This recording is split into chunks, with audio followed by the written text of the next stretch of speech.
Hello everyone, today I want to talk about a few things that pros don't want you to know about. For those of you who have been in the community for a long time, you will probably know most of these things. But I genuinely think a lot of people don't know about the advantages you can get in this game by doing simple tweaks, practicing certain ways, and buying certain items that are totally allowed, but give you a massive advantage. The first thing I want to talk about is an Ethernet network card, especially ones made by Intel. Now, all of you guys watching this video who plays on PC most likely have an integrated network card on your motherboard. However, there are some speculation that on-board network cards perform worse than off-board network cards. On-board meaning the ones that comes with your motherboard, and off-board meaning the ones you install outside of your motherboard. Now, you guys might be asking, well, what are the benefits of having an off-board network card? The main benefit and the theory behind what these pros are saying is that you will be taking a lot more volts if you decided to purchase an off-board NIC. NIC meaning network interface card. Is this theory tried and tested by me? No, it's absolutely not, and it's something very rarely spoken about. Potentially for the reason that it's actually insane and people don't want to share the secret, or it might be because the difference won't be super noticeable. I'm thinking of making a video where I purchase a network card and some other hardware that people say is beneficial and putting it to the test. So if you guys want to get that video up on your feed, consider subscribing, or just search my name up in a month's time. I also want to add that having an off-board NIC is not going to make or break your career. It's not going to make you 10 times the player you are today, even if it is very, very good. However, if you do take more volts, then fights will be a whole lot easier. Again, most likely resulting in better tournament results. But I would still recommend waiting for the video where I, as an idiot, actually try this theory out and most likely waste my money. Before going to the next part of this video, I just quickly want to touch on a myth, and that is that double wall binds gives you a higher chance of taking volts. If you guys haven't already checked out Slyjack's video on double bill binds, that video simply confirms that having double wall binds is not beneficial and does not give you any advantage when it comes to taking volts. As a matter of fact, it's actually the exact opposite. You are at a disadvantage if you use double wall binds. So if you're someone who has turned on double wall binds, then take them off and do it right now.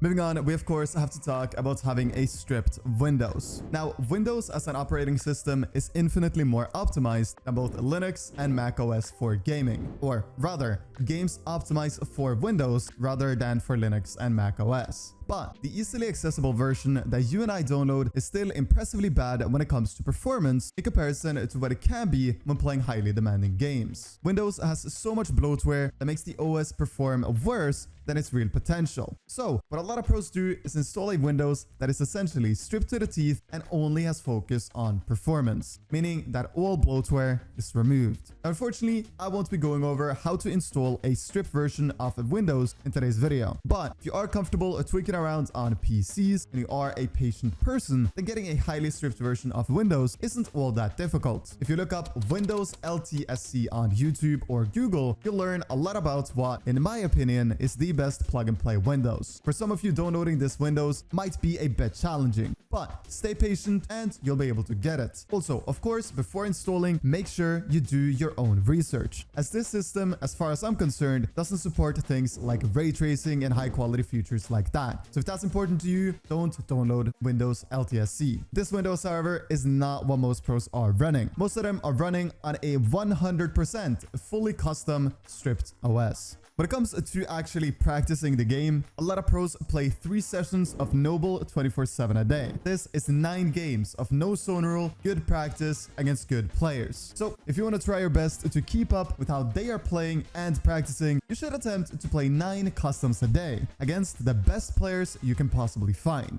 9 customs takes around 4.5 hours to play, and the rest of the day is usually spent grinding 1v1s or 2v2s against the better fighters than themselves. If you're able to play 9 customs a day for the next 6 months, you will become a good player, no matter where you start today. Playing these customs might not be fun, but let me tell you a little secret. Most pros aren't having the time of their lives when playing customs either, but they're motivated about the potential success the practice might result in. After practice, most pros like to VOD review, whether that be their own games or other pros. Especially after a tournament has concluded, good players like to look at how players that performed well played. And this is where I think a lot of non-pros make big mistakes, VOD reviewing without actually thinking and essentially just wasting their time. Luckily for all of you watching, there is an incredibly easy way to make VOD reviewing way more effective. The way you want to VOD review is by going into a replay of a team doing well and looking at one of their wins. If you struggle with endgame, feel free to skip to the endgame. And before first moving starts pulling, pause the replay. Pause it and actually put yourself in the position the guy you're VOD reviewing is in, and think what you would have done in that situation. This is first moving, and then start thinking how you would play out that first rotating. When you've thought out precisely how you would play out that zone, play the replay and look at how the person you're VOD reviewing plays it out. When first moving is finished, ask yourself, why did he play it differently than I would have played it? And what would have happened if he played it like I would have played it? By thinking like this, you activate your brain way more than just brainlessly watching replays like so many others do. This very same strategy can be applied to any part of the game, whether that be off spawn, early game, or mid game. Finding differences between you and pros can be the key to success this season. The last thing I want to talk about in today's video is that most professional players have a script they follow every game. A script and a plan allows for incredible consistency. Incredible consistency results in incredible placements. If you can spend some time using your brain to make a plan for your games that you can follow, you will be infinitely more consistent of a player compared to if you just play. Now, don't get me wrong, you can undeniably be good without a game plan, but doing good is a whole lot easier when you know exactly what to do and when to do it. If you ever look at players like Tayson, you'll see that he does the same things every game. Getting good at Fortnite is as far from rocket science as you get. I think a lot of people overestimate the difficulty of learning this game, and a lot of it comes down to not over-analyzing and simply looking at the things pros do every game. Finding consistency in the way pros play, learning that, okay, Tayson does this when he's conned and this when he's unconned, or Tayson plays like this when he has a lot of surge and like this when he has no surge. Tayson plays like this in endgame when he has very limited mats and like this when he has cap mats. Simple thoughts like this will actually help you improve so incredibly much. And lastly, you can't forget that every single pro uses a pickup. Thank you guys for watching all the way to the end of today's video. I really appreciate all the support I've been getting on the recent uploads. A new Road to Pro episode will be out Friday night, and I will also attempt to post another video in between that one. On that note, guys, I am going to be signing off, and I will of course be seeing you on the leaderboards.